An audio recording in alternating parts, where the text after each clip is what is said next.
Hey guys, welcome back to Clownfish TV. I am here with Geeky Sparkles. Hello. She's back. This I'm is back. Neon. This is Neon. You know me because I've been in every damn video all week. No, well, all week, but we did do one once without you. It was me and Pinky Boo. That's true. Yeah, everybody's like, thank God. And when Monster High comes out, I'm sure there'll be more of those. Yeah, I have no intention of watching the Monster High live action movie. We're going to talk about the Marvel live action movies in this And video. shows. And shows. And more VFX artists are coming out and saying, yeah, Disney treats us pretty badly. Marvel treats us pretty badly. Now, again, these are people working for, FX houses that are contracted. Which I explained this in the article. They do explain this, but this is a follow-up to a video we did a couple weeks ago about Marvel artists slamming the company and the crunch time, and that they're not given enough time to complete the shots the way they'd like to, or they're making last-minute changes, and it really blew up all over the internet. Well, yeah, because people saw the She-Hulk and the way it looked, and they're like, what the hell is this? And some of the shows, the special effects haven't been as good as you see in films, and they're supposed to be spending as much money on these shows as they are films. Yeah, I highly doubt that. But there's a reason. We're going to talk about We're going to talk about this. So before we get into it, any further couple things. One, please subscribe for more pop culture news, views, and rants, guys. Two, please check out over on Indiegogo. We're going to be launching another campaign. We don't do campaigns very often, but we're going to have a couple this year. This is for Crimson Wren. This is actually a prequel to Shadowbinders. It's a book that we have been hoping to see finished for damn near 10 years. Yeah, this is the one that almost got picked up by First Second. They took a meeting about it, and then that's a long story, but they didn't take it. But they almost took it at First Second on our first try. And it's like you said, it's like Goonies on an airship. Goonies on an airship. And I'm pretty proud of this one. You did a very good job. Yes, Geeky came up with the story, and Jose Garcia is actually doing the art for it. Now, weirdly enough, Jose Garcia did books for First Second. Oh yeah, I know. So that's funny. kind of ironic, but yeah, this is a prequel to Shadowbinders. This is how Crimson Wren becomes Crimson Wren. This is a throwback to 80s style adventure, very classic kind of adventure. It's all ages. It's an all ages book, but not a kiddie book. Right, exactly. But we're going to be launching that on Indiegogo. We were going to do Kickstarter. We might do Kickstarter at some point for it, but after that thing that happened last week, I'm kind of like, yeah, I don't know. I don't know if I trust Kickstarter. They'd have to reach out and talk to us about it first. They'd have to assure us that they're not going to pull any shenanigans. That's not going to happen. It's not going to happen. So anyway, back to the this. important thing, because you don't really care. So Nobody cares about us doing comics. Anyway, I'm a VFX artist, and I'm tired of getting pixel fucked by Marvel. Yeah, this is a very interesting article. Coming from Vulture. This is one of the artists going to, I guess, Chris Lee over at Vulture. They said it's pretty well known that working on Marvel shows is really hard. When I worked on one movie, it was almost 6 months of overtime every day. I was working 7 days a week, averaging 64 hours a week on a good week. Marvel genuinely works you really hard. I've had coworkers sit next to me, break down, and start crying. I've had people having anxiety attacks on the phone.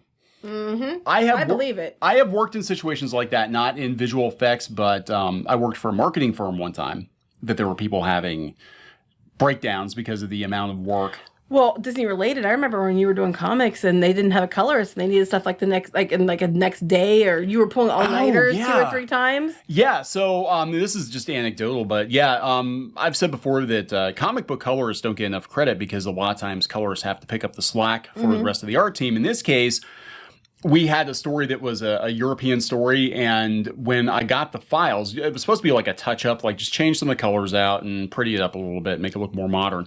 But when I got the files, they were all effed up. So we had to actually go in and recolor the whole story, like completely. And they needed it like in 2 days? They needed it like 2 days, and I literally slept in the chair in the living room so I didn't wake you up, and Squid King was a baby or very young at the time.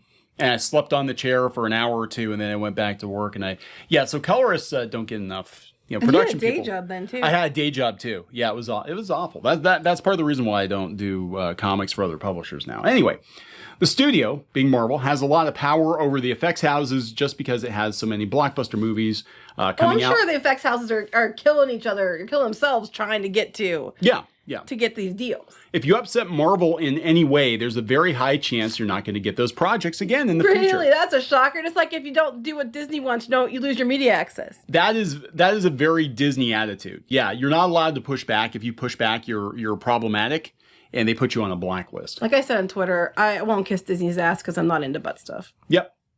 Wait, what? To get work, the houses bid on a project. They're all trying to come in right under one another's bids. With Marvel, the bids will typically come in quite a bit under, and Marvel's happy with that relationship because it saves money.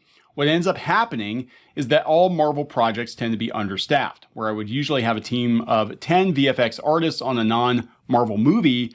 On one Marvel movie, I got 2, including myself. They were supposed to have 10. They had like because they undercut, they bid low, so they can't afford to pay the people to do the work. Mm-hmm.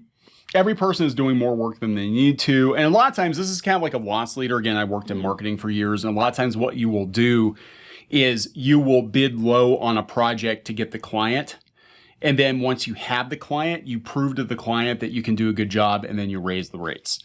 And you hope but they won't though in here because there's other studios who are willing to do it cheaper. Yep. The other thing with Marvel is it's famous for asking for lots of changes throughout the process. That is a very Disney thing. That is every Disney division, everyone. You should see trying to get an article approved. Oh my God, yeah. It's like, ridiculous. You have to go through how many committees? Anyway, Go ahead. You're already overworked, but then Marvel's asking for regular changes, way in excess of what any other client does, and some of those changes are really major. Maybe a month or two before a movie comes out, Marvel will have us change the entire third act. It has really tight turnaround time. So yeah, it's not just a great situation all around. One visual effects house could not finish the number of shots and reshoots Marvel was asking for in time, so Marvel had to give my studio the work. Ever since, that house has effectively been blacklisted from getting Marvel work. Okay, so Marvel decides to change something at the last minute when there isn't enough time to get it done. And then when they couldn't get it done, they punish them by putting them on a blacklist because they didn't get it done in the time frame they thought they should. That's bullshit. That's Disney. This is okay. So having why Disney needs their asses kicked. Disney's attitude is, we are Disney. We're the best. You should be honored to work from us, and it's a bonus for you to get paid anything. That is right. I was saying, yeah, they can make you work for free or work for tickets in exchange. They would totally do it. The college program. Yeah, I mean, get paid, but it's not much. But they're. I mean, look, this is their attitude. This is how they get people. Interns. Yeah, this is how they get people to work so cheap for them, because like, well, hey, wouldn't working for Disney look great on your resume? That's okay. Then you have the CFOs and the CEOs getting $1 million bonuses, millions of dollars in bonuses. Oh, $11 million bonuses? Yeah. Part of the problem comes from the MCU itself, just the sheer number of movies it has. And shows. Sets dates, is inflexible on those dates, except for COVID. They had to move everything around. Yet it's quite willing to do reshoots and big changes very close to the date without shifting them up or down. This is not a new dynamic. Lucasfilm has done that before too, though. They have. And this is before Disney bought Lucasfilm, they did it. I remember going to a presentation by one of the other houses about an early MCU movie, and people were talking about how they were getting pixel fucked. That sounds like something on DeviantArt or Tumblr. That's the term we use in the industry when the client will nitpick over every little pixel. Hey, they do that in the comics too. Just point that out. But then they let She-Hulk slide. I know. You see some of the stuff they let through in other areas, and you're like, what the hell? Even Infinity War and Endgame haven't aged well. They were running them on like TNT or something the other night, and I'm watching them like, these look like video game cutscenes. They did not age that well. And it's only been a couple of years. Even if you never notice it, a client might say, this is not exactly what I want, and they keep you working at it, but they have no idea what they want. Well, that's just graphic design in general. Yes. So they'll be like, can you just try this? Can you try that? And a lot of times clients, if they don't understand how things actually work, like, it should be a really easy change to just do this one simple thing, but you might not realize that there are like 50 little steps that have to be done, especially like in programming or web design. Like, no, I have to do these 50 things first just to get it to do this one little simple thing. Or they're like, well, we want the outline to be a different color, and then you have to go through every frame and do that. You know, it's not like a little thing. They want you to change an entire setting, an entire environment pretty late in the movie. There's only a couple paragraphs here. The main problem is most of Marvel's directors aren't familiar with working with visual effects. A lot of them have done indies at Sundance. This sounds like Eternals. Lately, yes. Well, they can save money on the directors, and they can spend and the movies have done accordingly. They don't know how to visualize something that's not there yet, and that's not on set with them. So Marvel often starts asking for what we call final renders.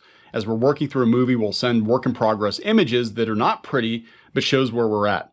Marvel often asks for them to be delivered at a much higher quality very early on. That takes a lot of time. So you can't be like, oh, this blocky gray stick figure is actually going to be the Hulk. You just have to pretend that it's a Hulk, because what he's saying is these directors don't understand. No, that stick figure, that's the Hulk. That's going to be the Hulk. When we're done, and you run into this with graphic design too. It's like, this is just a mock-up. This is it's like, why isn't it in color? Why isn't it completely rendered in like 2 days? What the hell? What have you been doing? What's lorem ipsum? What the hell does that mean? It's like, you didn't write any copy yet. What the hell do you mean? Why isn't it done? Why isn't it done? As we're working through the movie, we send the work in progress. Marvel does this because directors don't know how to look at the rough images early on and make judgment calls. Give them a stack of fucking comic books and say, look, these guys right here, those stick figures, it's these guys. We just haven't put them in here. Well, instead of hiring people that know what the hell they're doing. Instead of hiring people that are used to working on effects-laden movies, let's go hire, what's her name for Eternals. Right? You can't show something super pretty when the basics are still being fleshed out. That is every designer. Walk it out first. Yeah. The other issue is when we're in post-production, we don't have a director of photography involved, so we're coming up with the shots a lot of the times, causes a lot of incongruity. A good example of what happens is the battle scene at the end of Black Panther. The physics are completely off. Suddenly the characters are jumping around, doing all these crazy moves like action figures in space. Suddenly the camera is doing these motions that haven't happened in the rest of the movie. It looks cartoony. Has broken the visual language of the film. That's true. The best effects should be seamless. They should be imperceivable to most people. That's like people look at Dune, the new Dune movie, and that's come up a lot.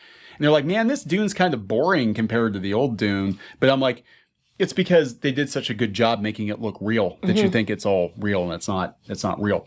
Things need to change on two ends. Marvel needs to train its directors on working with visual effects and do a better vision of the gate, out of the gate. The studio needs to hold its directors' feet to the fire more to commit to what they want. Yeah. The other thing is unionization. You know what? This is one instance where I would completely agree that unionization is necessary. I think they need to. I think in this case, the only way it's going to change, and I mean, there are houses that are going to underbid, but they would all have to be like, look, this is the floor. This is what we're all going to charge Marvel. And then the hours, and then you have to have teams. I don't normally. I mean, this is one case. You know, you're like, oh, you say not to unionize. No, we don't. We say that when we think there's things that it's just lame or there's trying to leverage. In this case, I completely agree that unionization is necessary. They said when they say something like, hey, I want this, you can only be like, this doesn't make sense. Not every client has the bullying power of Marvel. That's true. Disney is the exact look. This is because Marvel is a Disney company. Disney uses the exact same tactics in every part of the company. They do, because we've seen it before. Same with we talked about before, influencers. Like if you miss one event, they think you're not on Team Disney anymore, and they will actually blacklist you from events because you're like, you're not playing ball. That's a big one, yeah. If you say anything negative, you don't get to go because they can't trust you, right? Because you're not saying it's a little hot is enough to get them to be mad at you for it. Well, we've seen entire outlets get blacklisted because one or two people there had something quasi-negative to say. Or we've seen them get blacklisted too because other people didn't like them for some reason. LA Times, I mean, they got blacklisted for running, just basically telling everybody what was going on with the city council. Or if we're doing a news story. Yeah, a news story. And they're like, well, you can't come to our movie premieres anymore because you did a negative story about our potentially shady business practices with the city council of Anaheim. Right, so how dare you? How dare you? Anyway, we're going to wrap this one up. Yep. Please subscribe for more pop culture news, views, and rants, guys. We'll talk later. Bye.